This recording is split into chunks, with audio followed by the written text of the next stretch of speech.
What's going on, everybody? It's Pyrus of Impetus here today, and I've got a rather different video. I don't think I've done one of this format before. You might have overheard in some of my previous videos I've mentioned this particular game, Xenoblade Chronicles, before.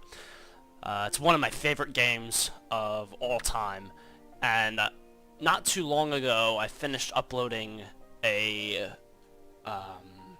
quote-unquote movie version of the game, where I uploaded all of the game's... Oh, there's the custom textures notification. Where I uploaded all of the game's cutscenes in cohesive videos so you could get a sense of the fantastic story this game has without having to go through the whole game, which is very long indeed. It's well over 100 hours. Now, this game is brilliant in my personal opinion. However, it is definitely a valid point to say that technically it's not one of the most impressive games out there, given that it was built on the Wii back in 2010, if I recall correctly. It's a little bit dated, so you wouldn't be wrong to say so. But you'll still notice that it looks not too shabby. Currently I'm running this in Dolphin emulator on the PC in full HD and with a high-resolution texture pack installed. I fired up a quick save, or a new save should I say. So this is the very first area of the game. There's no spoilers going to be in this video, so don't worry about that. Because I found something yesterday that's quite interesting. You'll notice that while the game does look pretty nice, it's unfortunately locked to 30 FPS. And it's engine bound, as far as I'm aware. You'll recall a couple months back for Dolphin emulator that Super Mario Sunshine got an unofficial 60 FPS patch.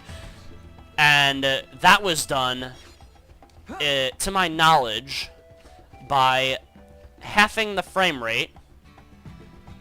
Well, no. The way I believe it was done is by halving the frame rate... I said it again. By halving the engine speed and then doubling the frame rate. Correct, that's how they did it. So they slowed the game down by 50%, but then accelerated Dolphin by the same amount. So that way you would effectively render the game in 60 FPS. Now, Xenoblade is a lot like the same way. We can skip this. Xenoblade is a lot the same way. Tutorials. That's what you get when you load up a new save. Xenoblade is a lot in the same way. You'll have to excuse that level 99. I just used a quick cheat to get through the tutorial really quickly. It's engine bound to 30 frames a second. So people have tried to get it running in 60, which you can see Dolphin can handle if you put it in fast forward mode, but the game itself cannot. So, what I found is this. Look a little different already. Here we are. We are running Xenoblade Chronicles in 60 frames a second. Now, if I'm not mistaken, this is done in the same manner. The game is slowed down internally by about 50%, and then the frame rate at which it is rendered is doubled. And this produces a 60 FPS effect. And this holds true throughout the game, save for proper cutscenes. Now the game lags a little bit if you use the patched version of the game with increased draw distance. This patch does not work very well, unfortunately. I tried testing that out. Unfortunately, considering that Xenoblade was built on the Wii, the draw distance of many objects is not the greatest, unfortunately. There is a patch out there that is far more common that increases the render or the draw distance of many of these objects. But if you try using that in combination with this patch, it does not play very nice. The frame rate will chug. The audio will break, and it's not very pretty. I am running this on Dolphin 5.0 version 3667. Here I can just show that the 60 FPS does work for cutscenes sometimes. You'll see that it's slowing down here a little bit. When the game has to load a lot of objects at once with this patch on, the doubled frame rate is effectively nullified. Because Dolphin will have to struggle a little bit. This might be due to my system. I have a moderately powerful system. It's not the strongest by any means. Like, you'll see how slow Shulk is walking. Your mileage may vary. So depending on your system, you may have better or worse results. I can't tell. Uh-oh. The kernel's gonna explode. See, it's kind of slow a bit. It does work. I've tried some other cutscenes in other save files that they do hold up in 60 frames a second for typical dialogue scenes.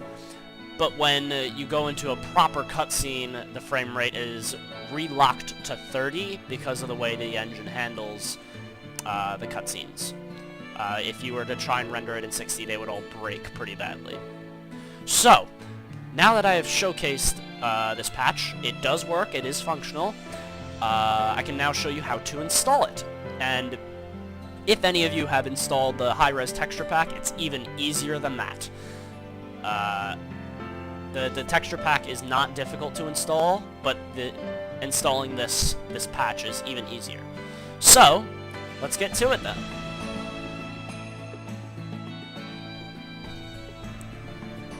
Okay, so here we are on my desktop.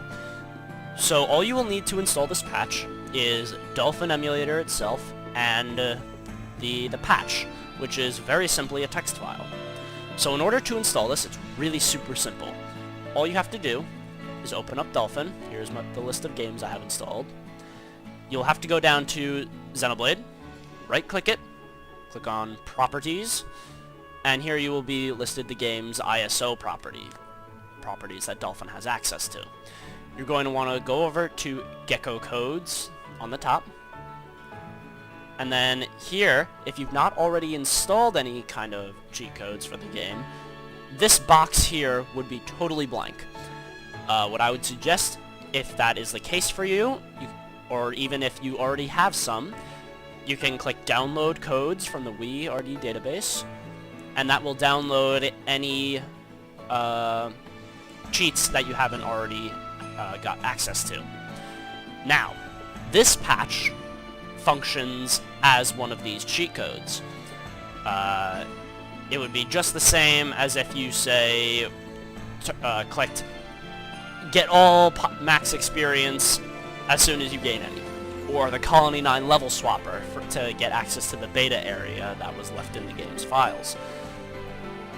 In order to add the 60 FPS patch, it's very, very simple.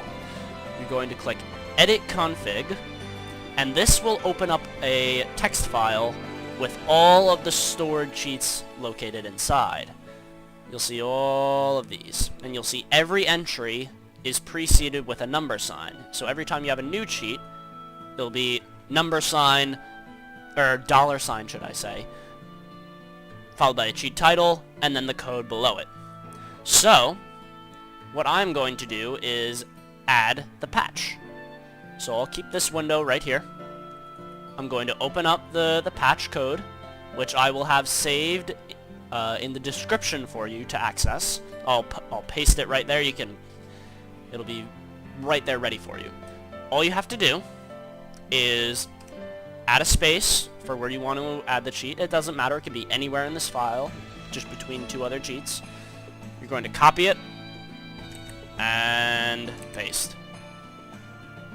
Then save the cheat file. You don't have to save the one that you copied from because you're getting it from the description. You need to save this one, though. So, now you can close that window and reopen it. Go back to Properties, Gecko Codes, and you should find it right down there. It will be in the same place in the list where you placed it in the INI file. So I placed it between the bottom two cheats, and so that's where it ended up. All you have to do to install it is check it off, and then run the game. You're good to go.